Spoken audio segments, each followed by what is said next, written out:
Ertugrul از چراغ حسن حسرت۔ ایک، ہندوستان سے شمال کی طرف ہمالیہ کے اس پار ترکستان کا ملک ہے۔ اس ملک میں کہیں اونچے نیچے پہاڑ ہیں، کہیں ریگستان، اور کہیں کوسوں تک ایسے میدان پھیلے چلے گئے ہیں جن میں گھاس کے سوا اور کچھ نظر نہیں آتا۔ جاڑے میں یہاں ایسی برف پڑتی ہے کہ زمین اور آسمان سب سفید ہو جاتے ہیں۔ جب یہ موسم گزر جاتا ہے، سورج چمکتا ہے، برف پگھلتی ہے، جمے ہوئے ندی نالے پھر اچھلتے کودتے پتھروں سے سر پٹکتے بہنے لگتے ہیں تو میدانوں اور پہاڑوں کے ڈھلوانوں پر گھاس اگتی ہے اور ہر طرف چہل پہل اور رونق نظر آتی ہے۔ لوگ خوشیاں مناتے اور ہر طرف بھیڑ بکریوں کے گلے چراتے پھرتے ہیں۔ ترکستان میں شہر اور قصبے تھوڑے ہیں۔ اکثر لوگ شہروں کی گہما گہمی سے دور انہی میدانوں اور پہاڑوں میں عمریں گزار دیتے ہیں۔ وہ ایک جگہ جم کر نہیں بیٹھتے، آج یہاں ہیں کل وہاں۔ جہاں بھیڑ بکریوں کے لیے چارہ مل گیا وہیں کمبل تان کر ڈیرے ڈال دیے۔ ان کے بہت سے قبیلے ہیں، ہر قبیلے کا سردار الگ ہوتا ہے اور قبیلے کے سب چھوٹے بڑے اس کے حکم پر جان قربان کر دینے کو اپنا فرض جانتے ہیں۔ محنت مشقت کی زندگی نے ان لوگوں کے جسم لوہے کے سانچے میں ڈھال دیے ہیں۔ ان کی بہادری اور جیالے پن کا یہ حال ہے کہ آگ کے درے میں کود پڑنا اور پہاڑ سے ٹکرا جانا ان کے نزدیک ہنسی کھیل ہے۔ آج اگرچہ ترکستان کی حالت اچھی نہیں، اس کے کئی ٹکڑے ہو گئے ہیں، ایک حصہ روس کے قبضے میں ہے، ایک حصے پر چین حکومت کر رہا ہے اور تھوڑا سا علاقہ افغانستان کے ماتحت ہے، لیکن پرانے زمانے میں اس ملک کے لوگوں نے بڑی سلطنت قائم کر رکھی تھی۔ بابر اور اس کے بیٹے پوتے جو کئی سو سال ہندوستان پر حکومت کر گئے اسی نسل سے تھے، اور جن دلاوروں نے ترکی کے نام سے یورپ میں ایک سلطنت قائم کر رکھی ہے وہ بھی قوم کے ترک اور انہی لوگوں کے بھائی بند ہیں۔ آج ہم ان ترکوں کا حال سناتے ہیں جو ترکستان سے جا کر یورپ میں آباد ہو گئے اور آج تک اس سرزمین میں قدم جمائے کھڑے ہیں۔ دو، کوئی 900 سال ہوئے، ترک قبیلے اپنے باپ دادا کے وطن سے تلواریں مارتے نکلے اور جگہ جگہ اپنی حکومتیں قائم کر لی۔ اس واقعے کو تھوڑے ہی دن ہوئے تھے کہ مغلوں نے، جن کا ملک ترکستان کی سرحد سے ملا ہوا تھا، اپنے ملک سے قدم باہر نکالا اور دیکھتے دیکھتے سارے ایشیا پر چھا گئے۔ ترک تو اسلام کی روشنی سے دلوں کو نورانی کر چکے تھے، مگر مغلوں کے سینے اس نور سے خالی تھے۔ وہ ابھی تک اپنے باپ دادا کی رسم و ریتوں کو مانتے اور دیوتاؤں کی پوجا کرتے تھے۔ ان کے ہاں لڑائی کا کوئی قاعدہ قانون نہیں تھا۔ جس ملک پر چڑھ جاتے عورتوں، مردوں، بچوں، بوڑھوں کو قتل کر ڈالتے اور بڑے بڑے شہروں کو لوٹ کسوٹ کر آگ لگا دیتے تھے۔ مغلوں کا یہ حملہ سیلاب کی طرح تھا جن میں بہت سے ترک قبیلے بہہ نکلے۔ ان میں سے کچھ مصر پہنچے، کچھ ایران اور ہندوستان میں پھیل گئے اور بعض نے ایشیا کے دوسرے ملکوں کا رخ کیا۔ جن ترکوں نے مجبور ہو کر باپ دادا کے وطن کو چھوڑا تھا ان میں غز قبیلہ بھی تھا۔ یہ لوگ ترکستان سے چل کر کچھ دن خراسان میں اٹکے، مگر جب مغلوں نے وہاں بھی چین نہ لینے دیا تو مغرب کی طرف ہٹے اور دریائے فرات کے کنارے بڑھتے چلے گئے۔ کچھ لوگ تو راستے میں اتر گئے، کچھ آگے بڑھے اور طرح طرح کی سختیاں جھیلتے، مصیبتیں اٹھاتے ایشیائے کوچک کے اس حصے میں جا پہنچے جسے اناتولیا کہتے ہیں۔ یہاں پہنچتے پہنچتے قبیلے میں کوئی 1200 آدمی رہ گئے تھے۔ ان میں بھی صرف 400 سوار لڑنے بھڑنے کے قابل تھے، باقی کچھ بوڑھے تھے، کچھ بچے اور کچھ عورتیں۔ اس لٹے ہوئے قافلے کا سردار ارطغرل بڑا بہادر شخص تھا۔ اس کا قد لمبا، چوڑا چکلا سینہ، بڑے بڑے ہاتھ پاؤں، گورا رنگ۔ ایشیائی کوچک کی سرحد پر پہنچ کر ارطغرل کو اپنا وطن یاد آ گیا، کیونکہ یہاں ترکستان کی جھلک سی نظر آتی تھی۔ پلٹ کر دیکھا تو افق پر دھند کی سفید چادر کے سوا کچھ نظر نہ آیا۔ جی میں کہا، اگرچہ ترکستان یہاں سے ہزاروں کوسوں کا پلہ ہے، اڑ کے بھی جائیں تو نہ پہنچ سکیں، مگر خدا کا شکر ہے کہ دشمنوں سے نجات پائی۔ زندگی رہی تو بدلے کا موقع بھی ہاتھ آ جائے گا۔ 3، ارطغرل کو اناتولیا میں سفر کرتے کئی دن ہو گئے، اگرچہ ہر منزل پر پہنچ کر یہی جی چاہتا تھا کہ یہیں اتر پڑے، مگر یہ خیال کھینچے لیا جاتا تھا کہ کسی طرح یہاں کے بادشاہ کے دربار میں پہنچنا چاہیے۔ وہ آخر سلجوق نسل کا ترک اور اپنا بھائی بند ہے، شاید اس کے دربار میں پہنچ کر دل کے حوصلے نکالنے کا موقع ملے۔ ایک دن یہ بے وطن ایک درے میں سے گزر رہے تھے۔ ارد گرد پہاڑیاں تھیں، بیچ میں سے ایک چھوٹا سا راستہ جس میں صرف 2 سوار پہلو بہ پہلو گزر سکتے تھے۔ آگے آگے ارطغرل تھا، پیچھے پیچھے اس کے جانباز ساتھی گلے میں ترکش اور پیٹھ پر ڈھالے ڈالے، ایک ہاتھ میں نیزہ اور دوسرے میں لگام سنبھالے چلے آتے تھے۔ اس لینڈ ڈوری کے بیچوں بیچ عورتیں اور بچے تھے۔ کبھی کسی عورت یا بوڑھے کے گھوڑے کی زین کھسک جاتی تو ایک سوار گھوڑا مار کے آگے آتا، اسے اتار کر گھوڑے کے تنگ کو کس کر باندھتا اور گھوڑے پر سوار کر کے 2 قدم ان کے ساتھ ساتھ چلتا، پھر گھوڑے کو پھرا کے اپنی جگہ چلا جاتا۔ جب کبھی کوئی ایسا واقعہ پیش آتا، سارے لوگ تھوڑی دیر کے لیے گھوڑوں کی باگیں روک لیتے۔ ان سب کے پیچھے خچروں پر خیمے لدے ہوئے تھے، ان کے پیچھے بھیڑ بکریوں کا ایک گلہ، جس کی دیکھ بھال کے لیے 10-12 سواروں کا ایک چھوٹا سا دستہ مقرر تھا۔ اس وقت اچھا خاصا دن چڑھا آیا تھا اور ہوا گرم ہو چلی تھی۔ ایک ارطغرل کے اصیل گھوڑے نے کان کھڑے کر لیے اور ہنہنانے لگا۔ ارطغرل نے باغ روک لی۔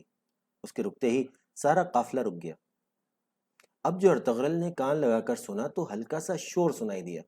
ایسا معلوم ہوتا تھا کہ کہیں بہت دور دریا کی لہریں چٹانوں سے سر پٹک رہی ہیں۔ اس نے گھوڑے کو ذرا تیز کیا۔ جوں آگے بڑھتا گیا، شور زیادہ اونچا اور صاف ہوتا گیا۔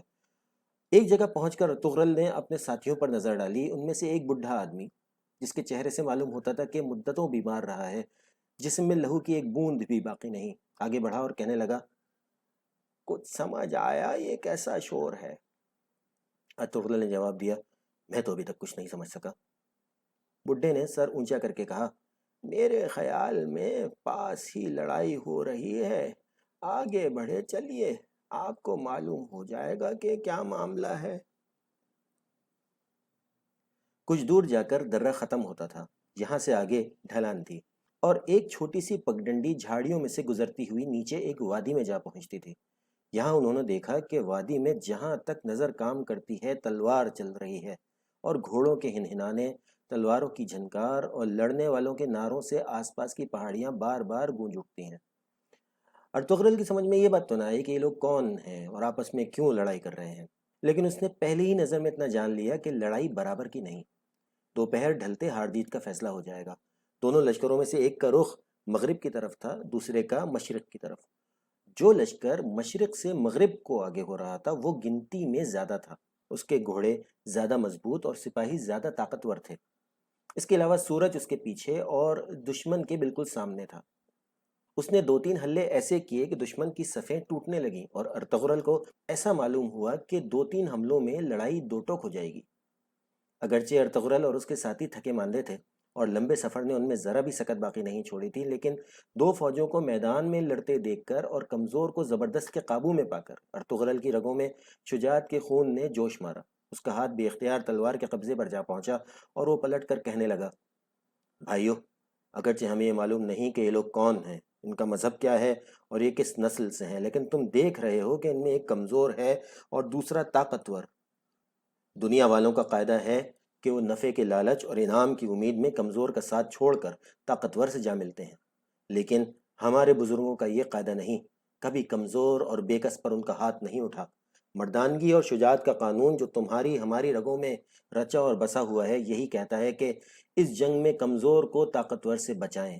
دیکھو دشمن کس طرح سمٹ کر بڑھا ہے، صفوں میں قرنہ پھک رہی ہے، ترہی کی آواز سے دلوں میں شجاعت کے ولولے جاگ اٹھتے ہیں۔ آؤ ایک دفعہ باگیں اٹھائیں اور دشمن پر مل کر جا پڑیں۔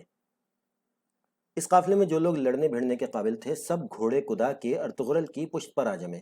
کچھ لوگوں کو عورتوں، بچوں اور بوڑھوں کی حفاظت کے لیے وہیں چھوڑا۔ پھر ایک ساتھ سب نے باگیں اٹھائیں اور ارطغرل انہیں ایک لمبا چکر دے کر طاقتور فوج کے پہلو پر بجلی کی طرح جا گرا۔ اگرچہ بہادر ترکوں کی تلواریں مدت سے نیام میں تھیں، لیکن جب انہیں نکالا گیا تو ایسا معلوم ہوتا تھا کہ شعلے بھڑک رہے ہیں اور جس طرف بڑھتے ہیں سب کچھ جلا کر بھسم کر ڈالتے ہیں۔ یہ حملہ ایسا اچانک تھا کہ دشمن کا لشکر جو سیلاب کی طرح برابر بڑھا چلا جا رہا تھا ایک ہی رک گیا۔ کچھ سمجھ میں نہ آتا تھا کہ یہ آفت کہاں سے آئی، سوچتا تھا کہ آگے بڑھوں یا پیچھے ہٹوں، بس یہ رکنا غضب ہو گیا۔ ہارنے والوں نے جن کے قدم اکھڑنے میں تھوڑی ہی کسر باقی رہ گئی تھی، جب ایک چھوٹے سے دستے کو یوں حملہ کرتے دیکھا اور دشمن کو گھبرائے ہوا پایا تو انہوں نے سمجھا کہ ہماری مدد کو فرشتے آسمان سے اتر آئے۔ اس خیال کے آتے ہی ٹوٹی ہوئی ہمتیں بند گئیں اور وہ پھریروں کو تان جنگی تنبور گڑگڑاتے اس طرح آگے بڑھے کہ دشمن کی صفیں ٹوٹنے لگیں۔ دشمن کی فوج انگنت تھی۔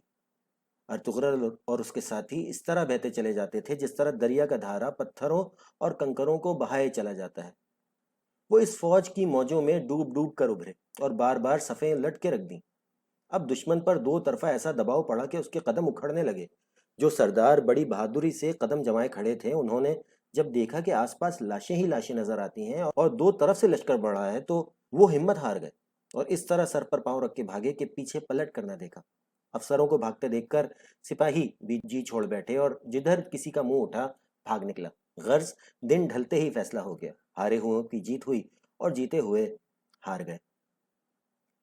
جنگ ختم ہوئی تو ارطغرل نے اپنے ساتھیوں کی طرف توجہ کی۔ کئی بچپن کے رفیق جنہوں نے بڑے بڑے کٹھن وقتوں میں ساتھ نہ چھوڑا تھا، میدان میں سسک رہے تھے۔ ارطغرل نے بچے کچھ جانثاروں کو سمیٹ انہیں اٹھایا، جو زخمی تھے ان کی مرہم پٹی کی، جو مارے گئے تھے ان کو دفن کرنے کا انتظام کرنے لگا۔ اتنے میں کچھ لوگ اس کی طرف بڑھتے نظر آئے۔ ان میں سے ایک سردار گھوڑا مار کے سامنے آیا اور کہنے لگا، ہمارا بادشاہ تم سے ملنا چاہتا ہے کیونکہ آج کی جنگ تمہاری ہی وجہ سے سر ہوئی۔ ہماری سمجھ میں ابھی تک یہ بات نہیں آئی کہ تم لوگ کون ہو، یہاں کیوں کر آئے اور تم نے ہماری مدد کیوں کی۔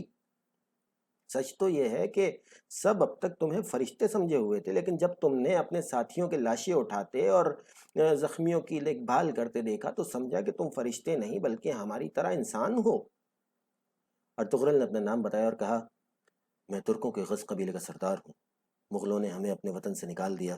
جب کہیں سر چھپانے کا آسرا نہ ملا تو ہم اس ملک میں چلے آئے، لیکن مجھے بھی ابھی تک یہ معلوم نہیں کہ تم لوگ کون ہو، تمہارے بادشاہ کا کیا نام ہے، اور جن لوگوں نے تم پر حملہ کیا تھا وہ کون تھے۔ وہ سردار بڑے تعجب سے کہنے لگا، آئے کیا سچ مچ تمہیں اتنا بھی نہیں معلوم؟ ہم سب تمہاری طرح ترک ہیں۔ ہمارا بادشاہ علاء الدین کیقباد سلجوقی خاندان کے ترک بادشاہوں کی نسل سے ہے، جنہوں نے ایک زمانے میں ترکستان سے سمندر کے کنارے تک سارے ملک میں قبضہ کر لیا تھا، اور یہ لوگ مغل تھے جو دوسرے اسلامی ملکوں کو تباہ کر کے ہمارے ملک پر چڑھائے تھے۔ یہ کہہ کر وہ سردار ارطغرل کو اپنے بادشاہ کے پاس لے گیا۔ وہ ارطغرل سے بڑی مہربانی کے ساتھ پیش آیا اور اس کی بہادری اور مردانگی کی بڑی تعریف کی۔ 4 سلجوقی بادشاہ کی مہربانی سے ارطغرل اور اس کے ساتھیوں کے دن بڑے امن اور چین سے کٹنے لگے، لیکن یہاں بھی ان ترک بہادروں نے اپنے باپ دادا کے طور طریقوں کو نہ چھوڑا۔ انہیں شہروں میں رہنا پسند نہیں تھا، اس لیے گرمی کے موسم میں بروسا کے شہر کے پاس ایک میدان میں خیمے گاڑ دیے۔ وہ بھیڑ بکریوں کے گلے چراتے پھرتے تھے۔ جب جاڑا شروع ہوتا اور بروسا کے آس پاس چارہ نہ ملتا تو سقاریہ کی وادی میں اڑ جاتے اور سردی کے دن وہیں گزارتے۔ مغلوں نے ترکوں کے ہاتھ سے بڑی سخت شکست کھائی تھی، اس لیے ان کے دل میں یہ پھانس برابر کھٹک رہی تھی کہ موقع ملے تو کسی طرح ترکوں سے شکست کا بدلہ لیں۔ روم کے عیسائی بادشاہ جن سے ترکوں نے ایشیائی کوچک کا علاقہ چھینا تھا، ہمیشہ ایسے موقعوں کی طاق میں رہتے تھے۔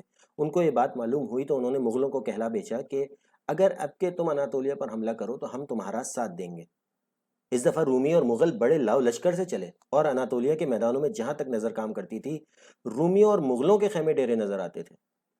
ادھر سے کیقباد بھی نکلا اور بروسا کے شہر سے کچھ دور ہٹ کر دونوں فوجیں آمنے سامنے ہوئیں۔ ارطغرل اور اس کے مٹھی بھر ساتھی آگے آگے تھے۔ دشمن کی صفیں کائی کی طرح پھٹ جاتی تھیں۔ 3 دن 3 رات برابر لڑائی ہوتی رہی، کبھی انہوں نے انہیں دھکیلا، کبھی انہوں نے ریلا۔ آخر ایک دن کیقباد نے فوج کے کئی حصے کر کے انہیں الگ الگ سرداروں کے حوالے کر دیا اور ان سے یہ کہہ دیا کہ جب ارطغرل اپنے ساتھیوں کے ساتھ دشمن پر جا گرے، تم بھی نقارے پر چوٹ لگا دشمن پر دہنے بائیں سے آ گرنا۔ پہر دن باقی تھا کہ ارطغرل نے گھوڑے کو ایڑ بتائی اور دشمن کے لشکر کی صفوں کو توڑتا ہوا آگے بڑھا۔ اس کے بڑھتے ہی دہنے بائیں سے اس زور کا حملہ ہوا کہ جو رومی اور مغل سردار اپنے لشکر کے بیچوں بیچ کھڑے سپاہیوں کو بڑھاوے دے دے کر لڑا رہے تھے، وہ بھی اپنی جگہ سے ہٹ گئے۔ ساتھ ہی سلطان نے اپنی رکاب کے سواروں کو اشارہ کیا کہ ہاں، یہ بھگوڑے جانے نہ پائیں۔ یہ حملہ ایسا سخت تھا کہ رومی اور مغل جو پہلے ہی جی چھوڑے ہوئے تھے، ایسے بھاگے کہ پیچھے مڑ کر نہ دیکھا۔ چونکہ اس مارکے میں ارطغرل نے بڑی بہادری دکھائی تھی، اور اصل بات تو یہ ہے کہ یہ لڑائی اسی کی ہمت سے فتح ہوئی تھی، اس لیے سلطان نے اسے بہت سا روپیہ انعام دیا اور اسکی شہر کا علاقہ اس کی جاگیر مقرر ہوا۔ یہ علاقہ روم کی عیسائی حکومت اور ایشیائی کوچک کی سلجوقی سلطنت کی سرحد پر تھا۔ اس طرف سے ہمیشہ رومیوں کے حملے کے کھٹکا رہتا تھا، مگر ارطغرل نے اس علاقے کا ایسا انتظام کیا کہ رومیوں کو اس طرف آنکھ اٹھا کر دیکھنے کی جرت نہ ہوتی تھی۔ اس علاقے میں گھاس اور پانی کی بہتات تھی، ہر طرف سرسبز میدان جس میں غز قبیلے کے لوگ گلے چراتے پھرتے تھے، جگہ جگہ باغ تھے جن میں ہر قسم کے پھل اور پھول پیدا ہوتے تھے۔ یہاں خدا نے اس قبیلے کو بہت برکت دی اور وہ طاقت اور دولت میں اس ملک کے دوسرے تمام ترک قبیلوں سے بڑھ گیا۔ کچھ عرصے کے بعد ارطغرل کو موت کا بلاوا آ گیا اور اس کی جگہ اس کا بیٹا عثمان قبیلے کا سردار مقرر ہوا۔ اسے ارطغرل کی نیت کا ثمرہ کہہ لو یا کچھ اور، کہ یہ پردیسی جو میدانوں کو الٹ کر ہزاروں کوسوں کے فاصلے سے یہاں آئے تھے، 650 سال ایشیا اور یورپ کی قسمت کے مالک بنے رہے۔ ترکی کے سلطان جو ارطغرل کے بیٹے عثمان کے نام پر عثمانی ترک کہلاتے ہیں، اسی بہادر شخص کی نسل سے تھے۔ اگرچہ اب عثمانی خاندان میں حکومت نہیں رہی، لیکن ارطغرل کے قبیلے کے لوگ آج بھی ترکی پر حکومت کر رہے ہیں اور ایشیا اور یورپ کے دونوں بر اعظموں میں قدم جمائے کھڑے ہیں۔